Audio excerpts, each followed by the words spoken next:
Willow Springs is sort of the last of the really old school California historical racetracks. It's also the closest track to LA, which is important because thanks to things like sound regulations and angry neighbors, you got to get pretty far out of town, 90 miles outside LA for the nearest racetrack, whereas the whole city used to be covered in them. And they had Riverside for a while, there was Paramount, there was all these different places to go race. Now there's really just Willow Springs, but it's okay because there's actually 4 different tracks here at Willow. There's the big track right here. There's the streets of Willow, which we're going to run today, and it's tighter and a little more technical. There's the Horse Thief Mile up here on the side of the hill, and they do a lot of drifting up there. And then there's the balcony up here, which is really just for drifting. Willow Springs opened in 1953 and has hosted many major American races, not to mention being a test ground for a lot of the famous race cars we know of. The Porsche 917 was developed here. Steve McQueen used to come race here. Paul Newman, Adam Carolla crashed my friend's Mustang right there. Willow's weird for me because it's sort of run down. It's not the nicest track by any means, but Willow is such a historical place. You have to love it. You can kind of smell the old race cars and the leaked fluids and the burned up tires. Any given weekend, you can witness a microcosm of the entire California car scene here. Everything from Corvettes and Vipers, radical race cars, track toys, and of course, a healthy dose of Spec Miata, S2000s, and all the popular racetrack choices. And one fat idiot in a G-Wagen. Big Willow is an interesting track because it's actually not a very complicated layout. There's only 9 turns. The problem is they're all very big, very fast, and in some cases off camber. If you go off at this track, it's not like going off at another track. They haven't really done much with the area off this racing surface. Come to think of it, they haven't done much with the racing surface either. But if you go off here, it is going to really cause damage to your car. And Big Willow is about horsepower, grip, and bravery. If you don't have all of those things, you are not going to set a good time here at Big Willow.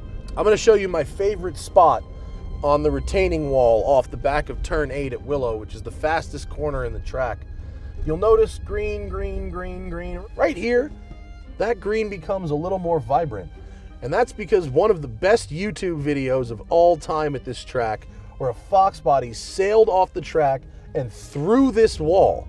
Go look at that video. It is nuts. We're heading around the backside towards the streets of Willow. It's a shorter track, it's more technical, but in a lot of ways it echoes the design ethos of the bigger track. There's an Omega, there's a big, long, sweeping corner that you take at very high speed. Unlike the big track, you can actually run streets in both directions. So we're running it in the opposite direction today, which is a new experience for me. All right, let's do something that's a really bad idea. You ever think, I'm gonna take a G-Wagen on a racetrack? The best thing about track days, high performance driving event days, is that you can run any car. And I literally mean any car. So if I'm about to run a G-Wagen on the track right now, what's your excuse? G-Wagen, son. Here we go. This is gonna go well. G-Wagen, racetrack. This is a bad idea. It's an AMG, so it must be able to handle, right?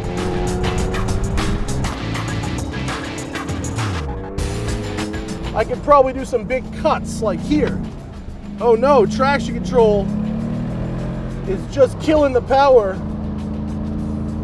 Solid live axles front and rear. Oh no, traction control is just killing the whole thing. It will not let me go quickly because of the traction control. Once I'm moving, it's okay. This thing has really big brakes, so I should be able to stop all right, but what will happen to the power when I go to turn the wheel? I don't know. Oh God, traction control, just killing all the power there. All of it is gone. My foot is actually on the floor, but I cannot go any faster. This is so stupid. Go down, come on. It doesn't want to do this. This is very unhappy with me right now.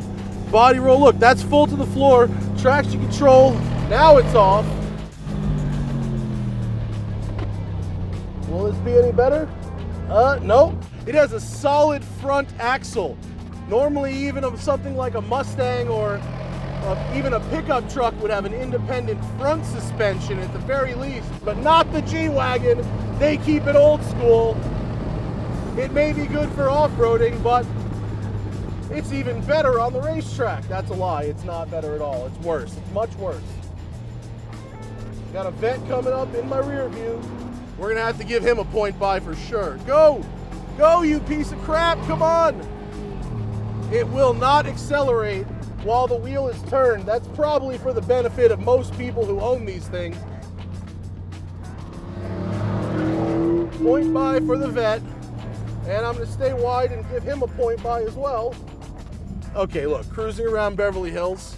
I sort of get it. I don't really get it. It hasn't worked quite well on the racetrack. And we understand that. But you had to do it.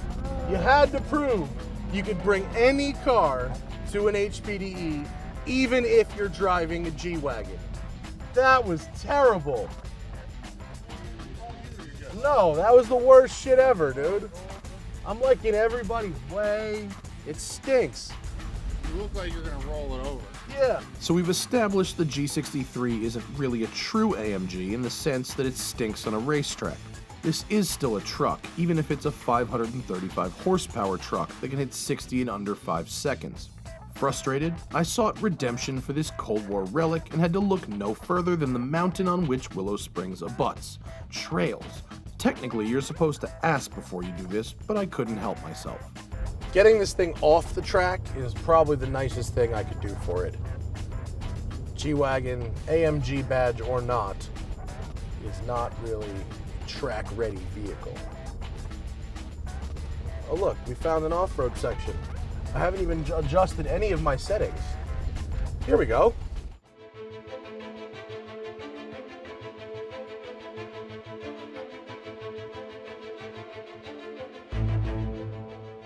This is what a G-Wagon's meant for.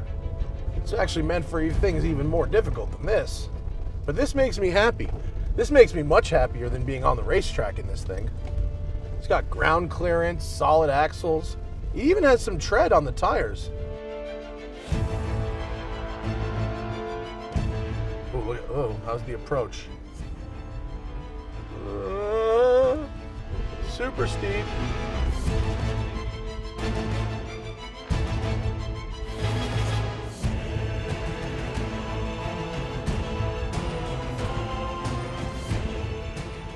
I'll tell you what, it feels perfectly happy up here. This, even the AMG one, this makes sense. Nobody will ever do this who buys one of these. Certainly not an AMG.